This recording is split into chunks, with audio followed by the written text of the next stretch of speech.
Hey everybody, hope you guys are doing good today, and welcome to my reading of the Quran. This is Sura 8. So Sura 8 is called The Spoils of War, and this is a part 2. So Spoils of War, you want to understand Islam, you got to read the Quran. And then you'll find out a little more about why people do what they do, what they're holding to, what their worldview is. You might be surprised that it is a lot different from yours. and so that always shocks us, right? When people have different worldviews than ourselves. But it's so true. That's what makes the world go round. A lot of people have different worldviews, different ways of looking at things, and different beliefs and different gods. And so Allah is certainly interesting, to say the least. And so Surah 8 says, "O you who believe, when you meet an army, hold firm and think a great deal of Allah, so that you may be successful. And obey Allah and His Messenger, and do not argue with one another, so that you do not falter and your strength depart from you, but be steadfast. Indeed, Allah is with the steadfast. Do not be like those who came forth from their dwellings boastfully, and in order to be seen by men, and bar people from the way of Allah, while Allah is surrounding all they do. And when Satan made their deeds seem good to them, and said, 'No one of mankind can conquer you this day, for I am your protector,' but when the armies came in sight of one another, he took flight, saying, 'Indeed, I am guiltless regarding you. Indeed, I see what you do not see. Indeed, I fear Allah, and Allah is severe in punishment.'"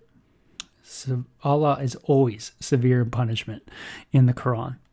"And when the hypocrites and those in whose hearts is a disease said their religion has deluded them, whoever puts his trust in Allah, indeed Allah is mighty, He's wise. If you could see how the angels," and by the way, Allah does hate boasting. That's in the surahs as well. And anyway, it seems like a lot of boasting always goes on concerning Allah. "If you could see how the angels receive those who disbelieve, striking faces in their backs, and taste the punishment of burning. This is what your hands have sent before, and Allah is not a tyrant to His slaves." Slave-master relationship always in the Quran. If you're a believer, you are a slave. "In the way of Pharaoh's people and those before them, they disbelieved the signs of Allah, and Allah took them in their sins. Indeed, Allah is strong, severe in punishment. That is because Allah never changes the favor He has bestowed on any people until they first change what is in their hearts, and because Allah is the hearer, the knower. As the way of Pharaoh's people and those before them, they denied the signs of their Lord, so we destroyed them in their sins, and we drowned the people of Pharaoh. All were evildoers. Indeed, the worst of animals in Allah's sight are the ungrateful who will not believe." So if you don't believe, you are ungrateful. "Those among them whom you made a treaty, and then at every opportunity they break their treaty, and they do not fulfill their duty. If you come upon them in the war, deal with them so as to strike fear in those who are behind them, so that perhaps they may remember. And if you fear treachery from any people, then throw it back to them fairly. Indeed, Allah does not love the treacherous. And do not let those who disbelieve suppose they can get the better. Indeed, they cannot escape. Make ready for them all that you can of force and of war horses, so that by them you may strike terror in the enemy of Allah and your enemy and others beside them, whom you do not know. Allah knows them. Whatever you spend in the way of Allah, it will be repaid to you in full, and you will not be wronged. And if they incline to peace, incline to it also, and trust in Allah. Indeed, He, even He, is the hearer, the knower." Hey, if they want peace, then don't strike them. I love that. That's interesting. So if someone wants peace, the Muslim is not to strike them.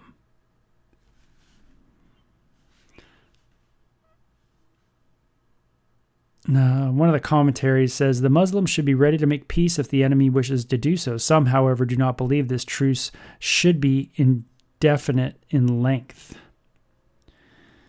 Okay.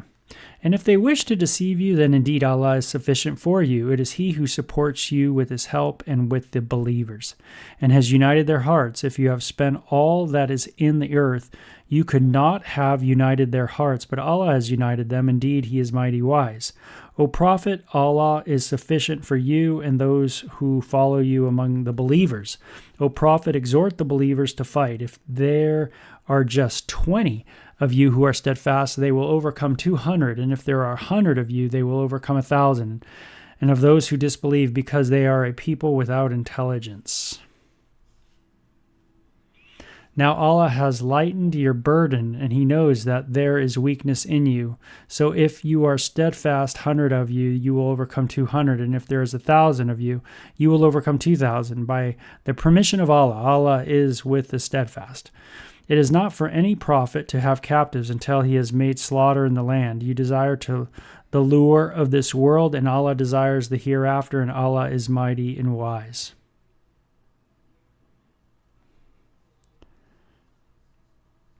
It has not been for a decree of Allah which went before, an awful doom would you have come upon you because of what you took. Now enjoy what you have won, as lawful as good, and keep your duty to Allah. Indeed, Allah is forgiving and merciful.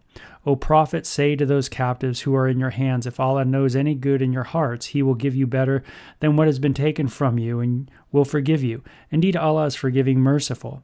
And if they would betray you, they betrayed Allah before, and He gave power over them. Allah is the knower, the wise. Indeed, those who believed and left their homes and waged jihad with their wealth and their lives for the sake of Allah, and those who took them in and helped them, these people are protecting friends of one another. And those who believed did not leave their homes, but have no duty to protect them until they leave their homes. But if they seek help from you in the matter of religion, then it is your duty to help, except against a people between whom and you there is a treaty. Allah is the seer of what you do. So jihad, again, is definitely war, physical fighting. On those who disbelieve are protectors of one another. If you do not know, if you do not so, there will be confusion in the land and great corruption.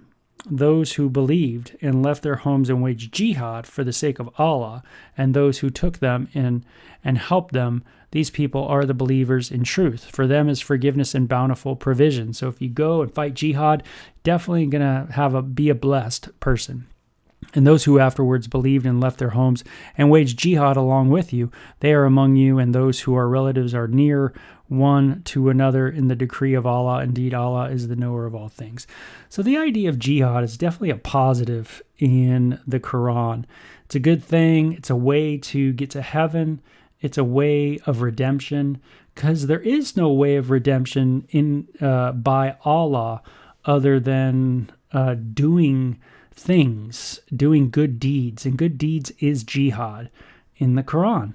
That's the pathway to purity, so to speak. So, you leave your family, you go to war, you fight for Allah's cause, and you definitely have a way in.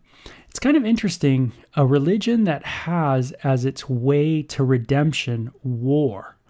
War is the way to do it. It is kind of the primary way to get to heaven, is through waging war on the infidel or the unbeliever. And that's the way to go about it, to conquer the world for Allah, right? Islam. What if you really believe that? What would the world look like if a group of people really believed that the way to enter into paradise with God, or just a paradise that God makes for you, is through fighting, is through war? And if anybody doesn't believe, then they are the unbeliever. You're not to make friends with them. It's very interesting. There is obviously a peace that you can enter into during war, but we're not given much about what that peace looks like, for how long. All we know is that if you do lose land in Islam, like Islamic land, then you are to gain that land back at all cost. Again, jihad is physical war, That's very clear in the Quran. And you are to go for it, to wage it. And, again, not be friends with unbelievers unless you are friends with an unbeliever to be able to gain security, gain an upper hand for the cause of Allah and Islam. Does our world bear the mark of being influenced by this kind of religion? That war is the way to go, striking terror in the enemy, scheming against the enemy. Allah is the greatest schemer that we read in the Quran.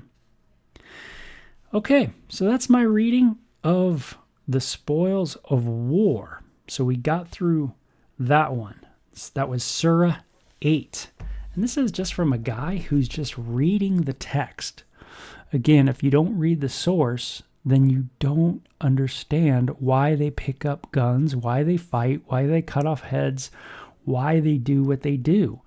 But if it's a way in the religion to paradise, if this is the primary way to have a security in salvation, I could see why you do it.